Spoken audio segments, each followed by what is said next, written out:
Oh, I just knocked over my stack.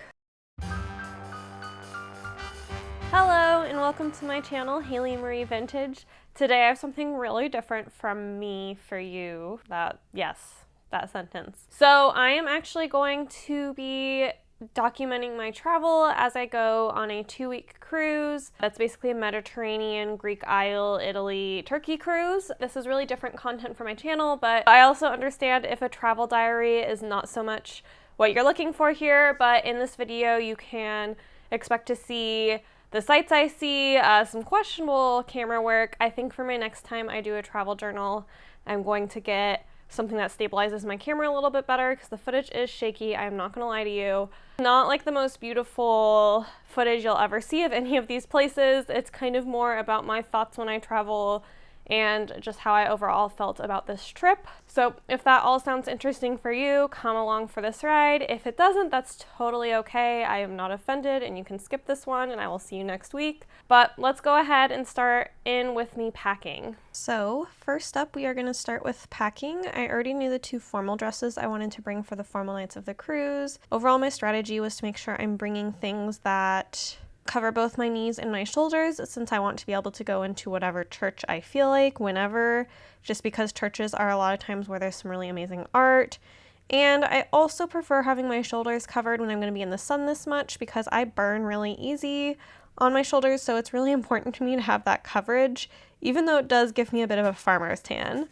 And so I'm just sorting through all the dresses that I'm pulling out, trying to figure out exactly what to bring. After I got everything that I wanted to put in the suitcase, I went ahead and started to pack that. As you'll see at the end of this clip, it looks like it is only half full. This did not show my full process of packing. I then stress repacked about 2 days later right before I left for the airport, especially since I had asked my dad about our baggage allowance, and I guess we each had 2 70-pound bags instead of one 50-pound bag. So that really changed my packing decisions because I didn't need to leave enough space in the top for any fabric I wanted to bring back anymore. I could just pack a duffel and then bring a duffel back. I am now done packing, which means we are to flying, which is my least favorite part. I first flew to Denver so we could all kind of center and then go. We've had times where people have missed legs of flights when we've all been coming from all over the country. So we all started in Denver this time. After we went through Denver, we then got into the Dulles Airport in DC. And then after that, we began our journey to Rome. Once we got to Civitavecchia, we ended up staying in a hotel overnight. It is really important for cruises to arrive the night before to not be stressed. This hotel was super cute and I really enjoyed it. For boarding the boat, I am doing an outfit. I did a terrible job doing outfit check-ins, but I remembered the first day. This to get on the boat is a new jumpsuit I picked up that is mint green, and I thought it was a good thing to wear while getting onto the boat and hauling all my luggage and going through security and all that nonsense. And then here is the boat. I forgot how ginormous cruise ships can be. Royal Caribbean does have particularly big ships, and this is the Odyssey of the Sea, which I think is one of their bigger ships.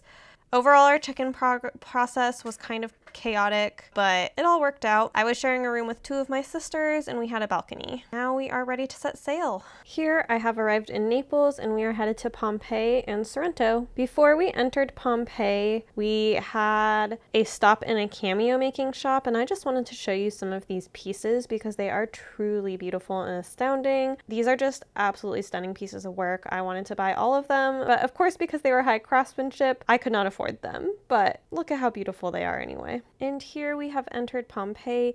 Bear with me on footage from the first couple port stops. I was learning how to vlog. We are here in Pompei. I did not do a ton of research on Pompei, so I was really shocked by the pure scale and magnitude of these ruins. I have been to a lot of ruins, but never like this, and never a whole city. I believe the tour guide said there were 9 kilometers of ruins, and not all of them are even unearthed yet. I just thought seeing how these people put together the stones and the streets and everything was really, really cool. One of my favorite things about touring places like this is you kind of realize both how far we've come in technology, but also how savvy people were back then with things like how they built these roads and their water system. Particularly water systems in cities like these are really smart because they have all the clean water up at the top of the hill. It becomes dirtier as it goes down the hill, but like there is a place to get a source of clean-ish water. Granted, they weren't drinking water and were mainly drinking alcohol. Pompeii, there was really nothing like it. The way you could see some of the frescoes,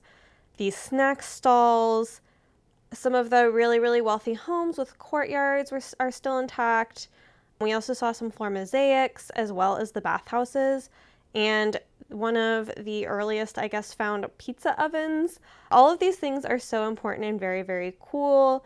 And I think it is really neat that they have left a certain percentage of the archaeological site buried because they know in the future we'll have better technologies to not ruin things. Pompeii, while things are very beautiful because they are dug up, they are falling apart and they have not always been the best at preserving the ruins that are out here. They do have significantly more fences and things like that compared to what they used to, I believe. I was just so impressed by Pompeii. It very much felt like living history.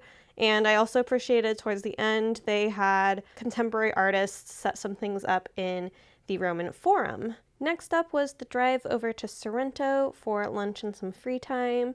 So the coast here is really, really beautiful. And the way the buildings are perched on these volcanic cliffs is just truly incredible. The waters here are just so blue and things are like green but also tropical feeling. I don't quite know how to explain the climate here. The other thing, I don't think you see much of it in this footage, but I really love how people can put their laundry out here. I feel like in America we're very weird about line drying things. I mean, I line dry things in my apartment, but I love how in climates like this everybody line dries. It's so much better for the environment and better for your clothes. And so I always really love seeing that when I'm out and about in different places in the world because honestly, there is not a huge reason to use a dryer other than pure convenience. Once we entered Sorrento, we got off the bus and got to explore a little bit. So here I'm kind of showing you the main touristy walk area that everybody is. That is my sister right there. She helped me out a ton by helping me film and take photos on this trip. So I really appreciate that. And she watches every video that I make, which I really appreciate it. This is the main tourist area. It's by a garden. The gardens in this part of the world are really beautiful this time of year with so many roses. I don't think I've ever seen so many roses in my life as I did on this trip. And I feel like that's pretty impressive considering I've been to Portland's Rose Garden. Overall, just so beautiful, and I really enjoyed this town and the tight alleys, and the city kind of reminded me a little bit of Rome, just like airier. Which of course it's a much smaller town than the city of Rome, but it was just overall very enjoyable to walk around here before we headed to a farm up in the hills above Sorrento. I did a terrible job filming this farm, but here are some lemons. We did a tasting and we saw all the lemon and orange trees as well as the cows and things. I thought this was a really cool stop that I didn't expect to think was so cool. We got to drive up through the hills and see how all of the olive trees and lemon groves are kind of like perched and terraced in them, which I always find the way people grow agriculture really fascinating. So I really enjoyed this part of the trip. And with that all wrapped up, we are going to go ahead and head back to the boat. So here we are having a cruising day, and I'm going to talk about, I think, a few different things here. First of all, I do kind of want to talk about COVID precautions and stuff for this trip. I did really appreciate that the cruise lines are still having you have to test negative before you can get on the boat. However, there are a lot of people walking around coughing and sneezing and seeming generally not well throughout this cruise, which was not my fave. And overall, the whole time I was nervous about getting COVID. I don't know that if we hadn't had this cruise planned 2 years ago and we're just finally going because we've replanned it a few times, I don't know that I would get on a cruise ship right now again. We wore masks anytime we were inside, and we tried to be really cautious, even though I will say, like, we were some of the only people wearing masks indoors and things like that. But we did our best to try to be as safe as we can, but I don't know. Like I said, I don't know that I would do a cruise again for right now. But otherwise, I do want to say this boat was absolutely beautiful and I really liked it. But this boat, the art and the vibe of it just feels a lot brighter and more fun than I remember. Granted, I have not been on a cruise since I was like a child, and I feel like the art they have often takes more risks And I just appreciated that, and I felt like there was a lot of really, really beautiful art. I mean, every new cruise ship they build is really, truly very astounding. They are basically floating cities with restaurants and theaters and pools and everything. I also forgot that there are adult-only areas on cruises, which I am a huge fan of. There weren't that many kids on this cruise because it was before the school year got out. So this boat was really nicely pretty kid-free. I'm not nothing against kids. I just like my vacations to be a little bit more on the kid-free side. We did walk this whole boat and explored, I think, every deck, and I think we walked like 4.3 miles just exploring the boat, which tells you how giant it is. And then the other perk that we had that was really great is my parents over the past 3 years had kept adding money to their rooms, so they ended up on suite status, which meant we had our own lounge, which is where we spent a lot of our time. And it was nice because it was pretty empty, so from a COVID perspective, it felt much safer as a place to hang out and drink than the more crowded bars. It was just nice and quiet and had a beautiful view. And then we also, I guess, got access to a special dining room, which we didn't figure out until the last couple days, but we very much enjoyed eating our breakfasts with view of the oceans. On this day particularly, we just kind of sat out on the pool deck and really enjoyed ourselves. They also had an extra special suite pool deck, so all of that was really wild and very fun. I thought this boat was really quite beautiful, and I really, really enjoyed a lot of the art and the artists they had on it. So for wrapping up our day on the boat, we do formal night here. Formal nights are one of my favorite things about cruises because I love dressing up. And for this one, I decided to wear a 1990s prom dress that I picked up at a thrift store about 3 years back when we first started planning this trip. And I finally got to wear it, and it was so beautiful, and I absolutely feel gorgeous in this dress. And while I'm modeling this dress, you can really see how fast this boat is moving to get us all the way over to Santorini, which is tomorrow. So Santorini started out a little rocky. We had a pretty rough night on the boat with the waves, and it's really hard to see in these videos, but it's perched up on these cliffs up here. We got the notification in the morning that they were not doing the tenders, which are the boats that get you to land, because it was too rough out, and so we were really, really worried we wouldn't be able to make it. However, after a couple hours, they started running them again, and we were able to get on land and then take the cable car up to Santorini, which is what you are seeing right here. Here we are getting in the town of Thera. That is where you start from the cruise ships. While being a very beautiful place, Santorini did disappoint me for a few different reasons. So first off, I don't know if I would have enjoyed Santorini better. I did not like our guide on this trip. And the other reason I found myself not enjoying Santorini as much is while it is very, very beautiful and scenic, you can just feel how overrun by tourists it is, to the point that it doesn't seem like it's really livable as a local. And when I travel, I don't really enjoy places that feel like this, because I think the best places to travel are the places where both the locals and the tourists thrive and are not constantly combating each other. Another thing that I think didn't help my feelings towards Santorini is it was so windy the day we came in. Obviously, it was really rocky and stormy before we came in, which is why we had the delay coming in, but it was seriously miserably windy, and I hate the wind. We stopped by some beaches, which was interesting. The other thing I was shocked about in Santorini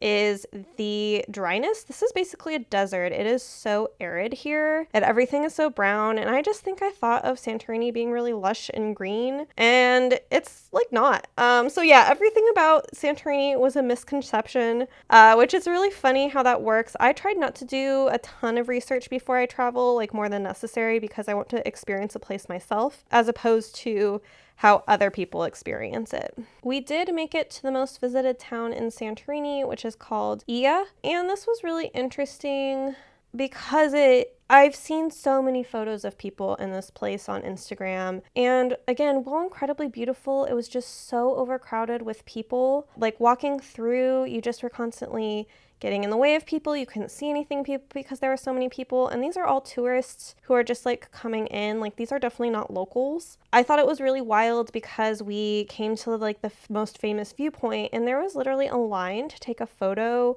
at the one spot where you wouldn't have anyone in the background. And we did not wait in that line because none of us are about that. But there were like probably a half-hour line to do that, which isn't absolutely insanity in my opinion, because I don't think traveling should be done for photo ops and to post on Instagram and glam, and I felt so misled by all the Instagram stuff I've seen here. I definitely would not do Santorini again. But yeah, it was just a really weird place, and yeah, kind of a letdown. And it's not the people of Santorini's fault it was a letdown. I just think that there's not enough control of tourists there.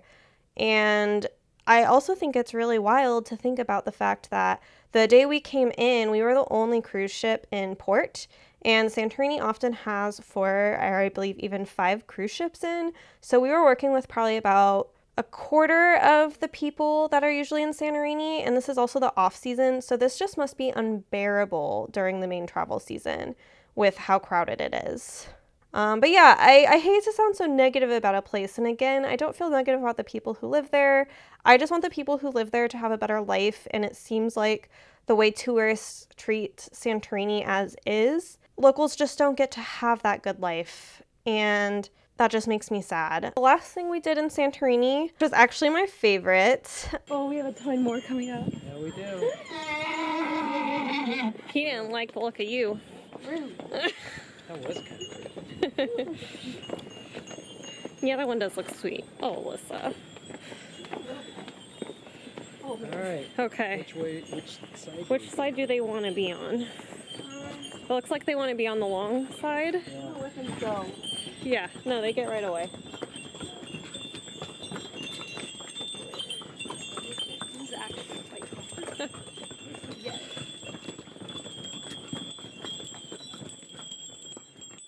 It says a lot if your favorite part is walking down a giant hill and smelling donkey poop the whole time. But I just really, watching the donkeys go up and down was really wild. We were walking down this road at the end of the day, so they were bringing the donkeys up for all the tourists who are going to go down via donkey. They were just kind of like wild and running, and obviously there's like normal pedestrians, and I kind of felt like I was going to get ran over by a donkey, and I don't know why, but it was scary and delightful at the same time, and I enjoyed doing this walk with my dad and my sister. We were all very tired by the end of it, but it was super fun and I would definitely recommend. So that wraps up Santorini. I definitely don't want to discourage people from visiting it, but I think you should be really realistic about what the crowds look like here and decide if that's good for you. I get really anxious in crowds, so it wasn't great for me, but of course, always make your own decisions. There are other Greek islands I liked significantly better than this one that I would recommend that you're going to see later in this video. Here we are, we've arrived in Athens. I'm very excited to get off the boat here because I love cities like Athens that have so much rich history, but still feel like places that current people live and can enjoy. So I was very excited to set out today. First, I kind of wanted to talk to you guys about this perceived glamour around traveling. So a lot of times when you travel, people think it's a glamorous thing, but my findings are traveling is rarely ever glamorous unless you're incredibly wealthy. A lot of traveling is gross, weird bathrooms that you normally would prefer not to be using, trying to just find a bathroom. And then an example of here in Athens, it was incredibly windy and not ideal weather. Up on the Acropolis, we were getting gusts so bad they almost knocked us over. Traveling is incredibly tiring and time-consuming as well, unless, again, you're really wealthy and you can afford those first-class plane seats, but it's uncomfortable to sit in a chair for essentially 10 hours, and flights are delayed, and there's just all sorts of different issues. A lot of the people who you see traveling and making it look really, really glamorous either are having sponsorships where they don't have to pay for everything, or they have an incredible amount of money. They also just might not be being honest with you about what their travel experience is like and showing you all of the highlights and not talking about all the other things that happen. Traveling is really, really hard work. It takes a lot of planning and coordinating, again, unless you're super wealthy. I just want to be real about traveling, and while traveling is a privilege and costs a lot of money, it is not glamorous, and people who do show it as being this big glamorous thing with no lows or no stress are just not being honest with you. And I still think it is 100% worthwhile. Anyway, kind of back to Athens itself, like I said, I really enjoyed this city. It felt very alive and it felt very modern. And then of course it had the Acropolis, which is a really, really cool ancient holy place. And I loved seeing these temples, and I also really loved thinking about how these temples are essentially dedicated to women. A lot of times when I am traveling in more Christian spaces where most of the temples are devoted to more male figures. So it was just really nice to see. I thought that was kind of a refreshing thing that honestly I haven't experienced a ton in my traveling. And then otherwise, I really enjoyed our tour guide here. He was incredibly passionate. I loved Athens, and I really hope one day I will get to travel here again. I am sure there's just like thousands of museums I want to see in this city, and this was just a quick scraping of the surface of all the different things that Athens has to offer. Our next stop was Mikonos, which I had not done a ton of research on, so I was not quite sure what to expect, and I absolutely loved it here. It was beautiful. It had the white and blue themed houses of Santorini. However, in Mikonos, they are allowed to actually paint the doors and windows whatever color they want. They just have to have the white base of the house, and of course I love that as an artist because it's just a little bit more colorful and fun. Here we found really amazing, beautiful beaches, and we also went to a really beautiful monastery. I believe there's only 6 monks still here. This is where I got my first introduction to Greek cats. I guess Greece is kind of known for its cats. You could tell in the monastery they were feeding these cats and taking care of them. I really enjoyed the cats of Greece, and you will see them in a few other points. I missed my cat Spooky a lot at this point, so it was really nice to get to pet some cats. She's sitting in my lap as I'm recording this, and she definitely missed me, and I missed her. So it's always good to get some extra cat petting in when you miss your cat. Otherwise, in Mykonos, I did some shopping. We also did walk through the main town where we went through, I believe it's like Little Venice or something like that, and that was the most crowded part and most Santorini part feeling of Mykonos for sure. But if you spread out in other parts of the town, you could easily have some of those really beautiful walkways to yourself, which is what we did later. And then I picked up a bunch of pottery here and just overall really enjoyed my time here. We also ate food here that was delicious. We had some mussels, some octopus. This brings me to kind of another point about travel. It is really important to eat the food of the culture you're in when you travel. Of course, it is different if you have some neurodivergence that makes it really hard for you to eat unknown foods. However, food is a huge part of culture and traveling, so if you don't struggle with those things, I would highly encourage you to get out of your comfort zone and try some local foods. There is nothing that disappoints me quite like when I hear Americans say that all they had anywhere was a burger. You can tell a lot about a place by its food, by the way they serve you. And it was interesting here in Mykonos because while we were eating our food, and we actually had a local man stop by and basically it felt like applaud us for eating their food. All of these foods were delicious. I will probably never have anything like them again in my life. All the food everywhere we went was so amazing. Please, please, please eat something that is not American when you travel if you have the capabilities to do so. Loved Mykonos. In summary, if I was going to choose between Santorini and this, I would choose this. However, I do know there are other Greek islands that look like this that are even less crowded, so I might be more inclined to do that, but I definitely would return to Mykonos. Our next port was Kusadasi, Turkey. I am sure I am butchering the pronunciation. I read it and practiced it a bunch, but I am trying my best here. But I do think it's really important to pronounce words correctly according to the language. So I absolutely loved Turkey, and I will absolutely be coming back to Turkey. There is a lot to do here, and I really love just kind of the vibe I guess I got here, for no lack of a better word here. Here we toured Ephesus, which is a really, really cool set of ruins that I think we've all seen in either movies. The artwork and craft of these ruins was truly incredible, and I thought it was really cool. We saw the sorting fields too, where they take pieces and figure out how to put them back together like they were ancient times. I just absolutely adored these ruins. And of course, these ruins also had cats, which we all know how much I love cats. There was just such a cool sense of history here that I really enjoyed. And we got there fairly early, so we were able to beat some of the crowds a little bit on it.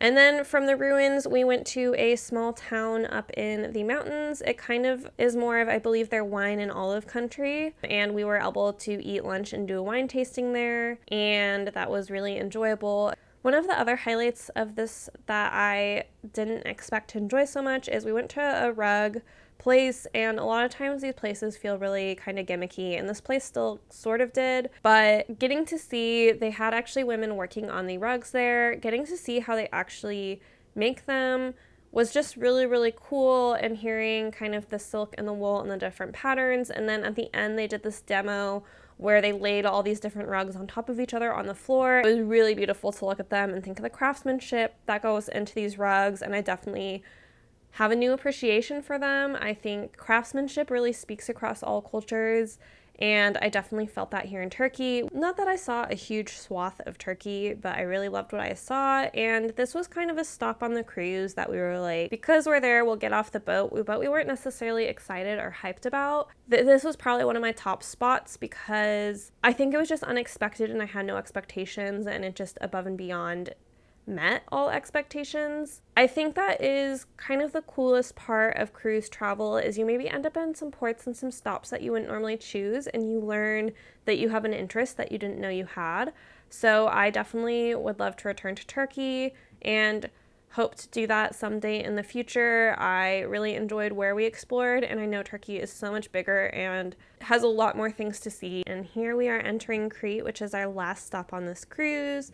I also didn't know what I expected out of Crete, but so far, spoiler alert, this is hands down the island I would return to because it's the biggest, and you can also do lots of day trips out of, and so I felt like there's a lot to do on the island, but also a lot to do outside of the island. First up, we stopped at some really old ruins up on a hill and got a really beautiful panoramic view. At some point during this tour, on the tour bus, I overheard somebody say, I told the tour guide to turn the AC up higher. These Europeans are so weird about their air conditioning. And I kind of wanted to talk about the problems with this statement because to me, one of the biggest reasons you travel is to remember that Americans are not the center of the universe. America loves to think we are, but we're not. I also thought this was an interesting statement, like the idea that Europeans are weird about their air conditioning, because it's actually America that's really weird about their air conditioning. So far, everywhere I've traveled does not use AC the way America does. But I just kind of wanted to just talk about that for a second because I think it's really, really important when you go out into other people's cultures not to imply that they're weird.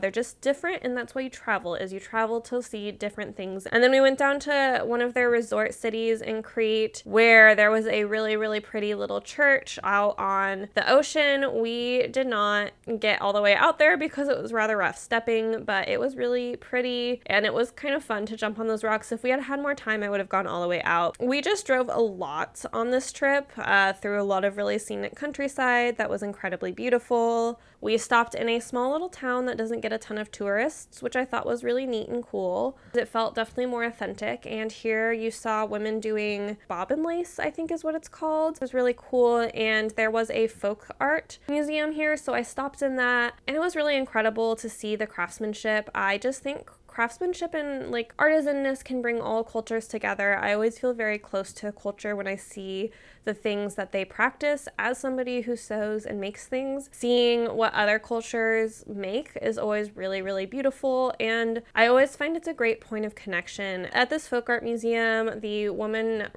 that I paid the money for the ticket to, she spoke way more English than I speak of any other language, but we definitely had to communicate a little bit through gestures and things, and I was able to communicate that I loved this museum so much, and like I had made my dress, and she was just very excited because I think a lot of times people use this museum in this town as a bathroom stop, because I watched a bunch of people buy tickets and use the bathroom and not even go through the exhibits, which was horrific to me. But I went through all the exhibits and I loved loved the craftsmanship, and I think she enjoyed having somebody that clearly loved craftsmanship the way she did. And then of course after that I pet some more cats because that's what I do and that's who I am. After that we headed over to their main port city marketplace area, and it was really, really cool. There was this really big pink domed utility building, I guess, that was just interesting. I've not really seen anything like it. It kind of felt Star Warsy to me, actually. Otherwise, I really, really enjoyed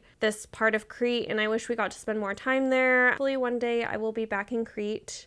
To wrap this all up in Crete in the summary is I really enjoyed it here. We did not get to eat a meal here, which was a bit of a bummer. We had a really short, I think 4-hour day here because the cruise needed to hustle back to Civitavecchia for our final deboarding. So we didn't quite get as much time here as I might have wanted. And I will definitely be back to Crete. I absolutely loved being here, and there was so much of the island that I didn't see that I would love to. After this, we had one more sailing day, which I didn't take much footage. Honestly, we just kind of lounged around in our rooms and like slept and rested because this had been such a busy trip. But I wanted to real quick show you this footage I took of what looks to be a volcano with smoke coming out of it. And then after that, we got back to Civitavecchia and we deboarded the ship. And we're now driving away and saying goodbye to the cruise. Cruises are wonderful for getting a taste of different places and deciding where you want to travel further and what you'd want to go deeper in. I would have thought Santorini would have been my top. But honestly, after being there once, I probably wouldn't return. And there were many, many, many other places I would return to after this cruise. Some which I never would have thought of traveling to before. So I feel like that's like the really beneficial or learning part of cruises. You can see the cruise ships off in the distance here as we're driving away from them. And we are driving towards Rome. I will be doing a part 2 in a couple of weeks that shows my travel in Rome. I studied abroad in Rome, so I already know Rome pretty extensively. So I was able to really spend this time doing what I wanted to do because I had been there before. So with that, we have wrapped up our cruise and we are going to jump into my outro footage where I'm going to show you all the different things I picked up.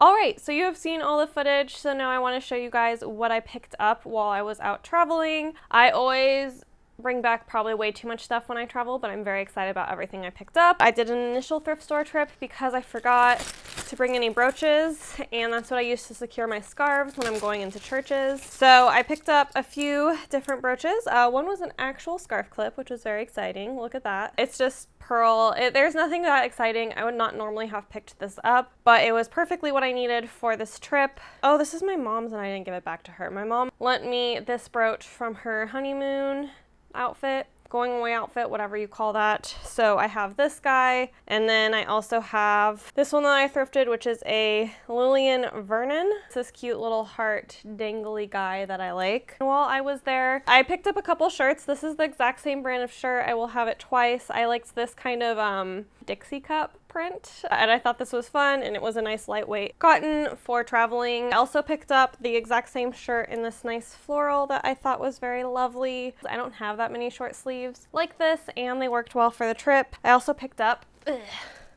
this slip, which is really nice. It has nice delicate details that make me think this was kind of an earlier slip, probably more like 50s or 40s, and less like it was like 60s, 70s, 80s. So I picked it up just because I saw it. I didn't need it, but I did use it a ton. The guy that I picked up is nothing too exciting. It's very modern, but I realized I totally forgot a swimsuit cover for when I was wearing my swimsuit, and I didn't want to like just wear it in the elevator. That is what I picked up. It's just like an American Eagle thing I thrifted. Whenever I do forget clothing, I always go to the thrift store because you can usually find something ballparky what you need, and it's secondhand and you're not purchasing something brand new, so highly recommend as a tip. Next up, I'm going to talk about kind of some of the smaller things I got. In Santorini, I picked up this lovely hat. I liked it because it has all the different colors in it. I liked the bow, and I liked how floppy it is. It's really hard to find hats like this in Seattle because it's just not a sunny climate, and so stores don't stock them. So I did pick up some different sunny wear things while I was out and about. And then I also picked up a bunch of sunglasses. I picked up this pair, which I think are super fun. These I all picked up in Crete, I think. I liked the kind of cat eye effect of these guys. And then these are this nice orange pair that are, again, very cat-eyed. Those are the like fun in the sun type category things that I picked up. I also picked up this really cute little journal. I don't normally keep a journal, but I do keep a journal when I travel, and I try to pick it up first things first. I did pick this up like 3 days into it. I also bought a pen with it, which was the worst pen ever. I forgot to bring a pen, and any pen you pick up at those tourist destinations usually is like, I did at least get a journal that I really like, and I'm proud to display it on my shelf. It's very beautiful. Next up, let's talk food. I always pick these up when I am in Italy. They're Perle di Sole. They're all around Italy. You can buy them on Amazon here, but they are much more expensive because they're imported. I picked up this pack for me, I picked up a pack for my friends, and then I picked up a giant pack for me to bring into my office. So I picked up a whole bunch of these. Next up, wine. I brought back a few different wines. This one is from Turkey. This is a nice cherry sour cordial wine thing. It was very good. We had it at our wine tasting that day. It was 30 euros, which is pricey for me for wine, but it was delicious, and there's not really anything like this in the US that I found. So if you have found something like this, definitely drop that rec down below. I'm not a huge fan of dessert wines usually, but I found one in Santorini I really enjoyed. It's like just kind of a nice sweet red, oh goodness, as I almost poked my eye out with it, that I enjoyed. We also tried this guy, and I picked this up in Santorini. I believe it was less than 30 euros, but I can't quite remember. Here, I know this is the silliest bag ever, but I walked by it and I had to have it because I just thought this was so cute and would match with a lot of my stuff. I don't know, it's just kind of a quirky, weird bag, and we all know I love things like that. Let's do pottery next. I love pottery. I don't know how many of you know this about me, but I do make pottery in my spare time. I don't document any of that here. So I did pick up some pottery when I was abroad. This here, I think I picked this one up in Crete. I just loved it. It had the little cats, which do remind me of Greece, but also reminded me of Spooky when I was missing her. I like the childlike joyness this has. Also, these are kind of more touristy, but I could actually use one of these. This is just some really nice glaze work done on I forget what you call these, but you put your hot pans on them on the counter. I thought this one was gorgeous. It was 10 euro. I think it's pretty, and that's all that matters. And the most refined piece of pottery I picked up, I actually talked to the potter that made this one. This I bought at an art gallery in Mikonos. But I thought this bowl was really nice. It has really nice, it's called a sgraffito technique in pottery. And I felt like the white and the blue would remind me of Greece. And this is a very functional, nice feeling bowl. Like, it has good weight to it. It's nice and light, but also heavy enough. And I'll be able to eat out of this. And I really love functional souvenirs. And now we are down to my last 3 things that I picked up there. I say as I hold up 6 fingers. It was not. This is just a really lovely pink lace. It's super soft and nice feeling. This is what I picked up in that sewing shop in Crete, where I had to kind of communicate through fingers and counting and things like that to get this guy cut for me. I bought 6 meters of this, and I can't wait to put it into a dress and remember Crete. And then also I think this one was also in Crete. Yeah, this one was in Crete. I will have to show these up close. They're these really bright pink flowers. They match my hair really well right now, but most of the time they'll stand out from my hair. This reminded me of the flowers we saw all over Greece. I don't know what they're called, but they grow in these giant bunches, and they're really, really beautiful.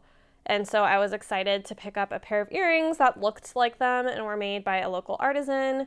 Anytime I can support local artisans, I'm always happy to, which brings me to the last thing I picked up. I picked up this in Santorini.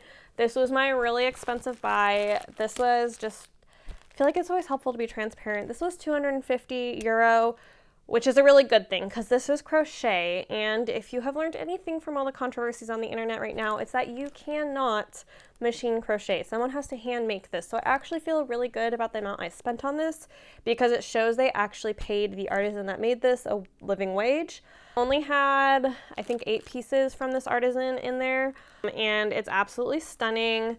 I loved the little kind of heart clasp, and then it's really beautifully lined, and it also has a crossbody chain, which is what I use primarily. I absolutely adore this piece. I love the color. This piece will fit really well into my wardrobe. I liked it because it was very retro inspired. I actually left the shop without buying it initially, and then I changed my mind after thinking about it, and I went back and bought it. But that concludes what I brought home, and I hope you guys really enjoyed this video and kind of my thoughts on traveling.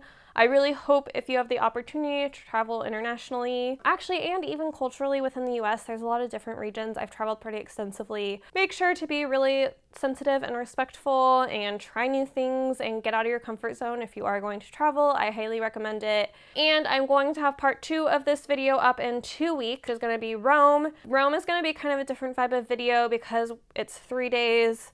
We're there, and I know Rome really well because I studied abroad there, so I got to kind of just like chill and be in my space. I absolutely love Rome, so definitely tune in for that video. I also go fabric shopping in Rome, so if you want to see what I brought back from Rome, definitely tune in for that one.